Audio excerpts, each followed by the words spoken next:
স্বামী ক্যাঙ্কা করে খুশি হওয়া লাগে তুই তো জানিসই না। আমার থেকে শোন ক্যাঙ্কা করে খুশি হওয়া লাগে।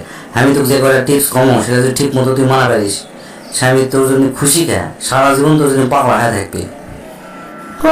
আমি সব মানবো, আমি খুব অশান্তির মধ্যে আছি স্বামীকে নিয়ে। শোন তাহলে মনোযোগ দিয়ে শুনিস সব কথা। তোর স্বামী ঘুমোর থেকে ওঠার আগে তুই আগে উঠবো, উঠে ফ্রেশ ট্রেশ হয়া তুই করবো কি, গাওয়াতে না সেন্টেন দিয়ে না সাজুগুজু হালকা সাজুগুজু করে তুই না সামনে সামনে ঘুরবো, মানে ওর যান ঘুম ভেঙে তোকে দেখে যান ওর মনটা ভালো হয়ে যায়, ঠিক আছে? আর ওই ঘুমোর থেকে ওঠার যখন উঠবি, যখন তাকাবি, তখন তুই না ওর দিন তাকে না মুসকি মুসকি হাসি দেবো, ঠিক আছে? এটা গেল 1 নাম্বার। 2 নাম্বার হচ্ছে তার ক্যাঙ্কা করে ঘুমোর থেকে দাঁড় দিয়ে তুললে তাই খুশি হয় সেটা আগে খেয়াল করবো। খেয়াল করে প্রতিদিন তার কুঙ্কা করে তার ঘুম ভাঙাবো, ঠিক আছে? তাহলে দেখবো তোর প্রতি তাই খুব খুশি থাকবে। তারপর তাই কখন অফিস থেকে আসে সেটা তো তুই জানিসই, সেই সময় করবো কি উচ্চার সাজুগুজু হয়ে বসে থাকবো। আর উনি আসার কলিং বেল দেওয়ার সাথে সাথে তুই তার দরজা খুলে দেবো। আর জিনিস খেয়াল করবো, দরজা খুলে দেওয়ার সময় একটু মুসকে হাসি দেবো। হ্যাঁ, যেহেতু সে কাজ কাম করে আসছে কষ্ট করে, তোর হাসিটা দেখে তার দিলটা ঠান্ডা হয়ে যাবে, ঠিক আছে? আর বিশেষ করে সবসময় না হাসি মুখে কথা করার চেষ্টা করবো ওর সাথে। এখন যে কথাটা কমো সেটা হচ্ছে খুবই গুরুত্বপূর্ণ। সেটা হচ্ছে স্বামী কখনো আঘাত দিয়ে কথা কব না। আঘাত দিয়ে কথা করে মনে করলো তো সর্বনাশ ডাকে নিয়ে এলো। কিসের জন্য?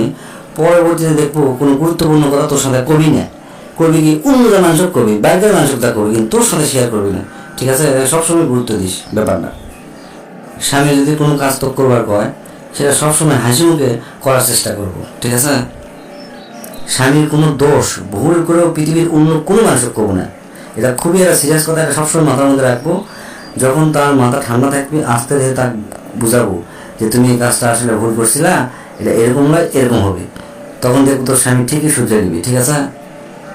স্বামীর অনুমতি ছাড়া ভুলেও কাউকে কোনো টাকা পয়সা হাওলাত দেবো না, বা কোনো জিনিসপত্র কাউকে হাওলাত দেবো না, এটা কিন্তু জায়েজ নাই। স্বামীর কোনো কাজ তোর যদি মনের বিরুদ্ধেও যায় সাথে সাথে সেটা তর্ক করবো না, পরে ঠান্ডা মাথায় আস্তে ধীরে আলোচনা করবো, দেখবো সব ঠিক হয়ে যাবে।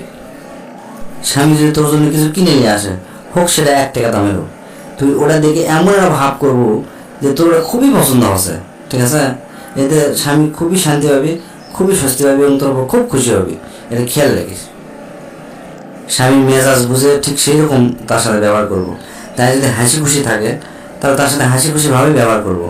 আবার তার যদি মন খারাপ থাকে তাহলে তুইও মন খারাপ করবো, তার মনের কষ্টটা বোঝার চেষ্টা করবো, তার সাথে সেটা শেয়ার করার চেষ্টা করবো। ভুলেও এরকম করবো না যে তাই কষ্টে আছে তুই এমন ভাব লিখছ যে তার কষ্টের তুই কোনো মূল্যায়নই করিচ্ছ না, তাহলে স্বামী খুবই কষ্ট পায়। এই ব্যাপারটা তুই অবশ্যই অবশ্যই খেয়াল রাখবো। আরেকটা জিনিস তুই খুব খেয়াল করবো, বেটি ছেলেরা কিন্তু খুব লোভী হয়, টাকা পয়সার প্রতি খুব লোভ থাকে। এই জিনিসটা তুই সবসময় খেয়াল করবো, কোনো টাকা পয়সার প্রতি লোভ করবো না। আর তোকে তো লোভ করার দরকারই নেই। তোরা বিয়ার আগে বাপ মায়ের কাছে থাকিস, বাপ মা তোকে দায়িত্ব নেয়, আর বিয়ার পর স্বামীরা দায়িত্ব নেয়। তাহলে তোকে কোনো টাকা পয়সা চিন্তা আছে?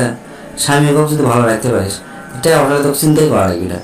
আর যদি স্বামী যদি কোনো টাকা পয়সা তোকে দেয় তাহলে সেটা 100% হিসাব দেওয়ার চেষ্টা করবো। তাহলে দেখবো যে তোর উপর চরমভাবে বিশ্বাস স্থাপন করবি এবং দেখবো সমস্ত টাকা পয়সা তোর উপরেই দায়িত্ব দিবে এবং তোর কাছে থবি, বুঝছো? এখন যে কথাটা কমো সেটা আরও গুরুত্বপূর্ণ। তুই জিঙ্গা তোর বাপ মা খুব ভালোবাসিস, তাই সিংকা তার বাপ মা খুব ভালোবাসে। একটা জিনিস খেয়াল রাখবো, ভুলেও তোর শ্বশুর শাশুড়ির দোষ তোর স্বামীর কব না, ঠিক আছে? আর এমন একটা ভাব নেব, প্রয়োজনে অভিনয় করবো যে তোর স্বামীর থেকে তোর শ্বশুর শাশুড়ি তুই বেশি ভালোবাসিস। তাহলে দেখবো তোর স্বামী তোর পায়ের নিচে পড়ে থাকবে। তোর স্বামী যদি তার বাপ মা কোনো টাকা পয়সা দেয় তাহলে এতে তুই মন খারাপ করবো না, বরঞ্চ খুশি হবো। তাহলে দেখবো স্বামী তোর উপর আর বেশি খুশি হবে। এই যে কয়টা কথা কোনো এগুলো যদি ঠিক মতো শুনতে পারিস, আর শোনার পর যদি তোর সংসার সুখের না হয় তারপর আমার কাছে কোষ, আমি কান কেটে ফেলে দেবো। যা, তো অনেক অনেক ধন্যবাদ এত সুন্দর সুন্দর কথা কওয়ার জন্য। আমি কাল থেকে এগুলো শোনার চেষ্টা করবো।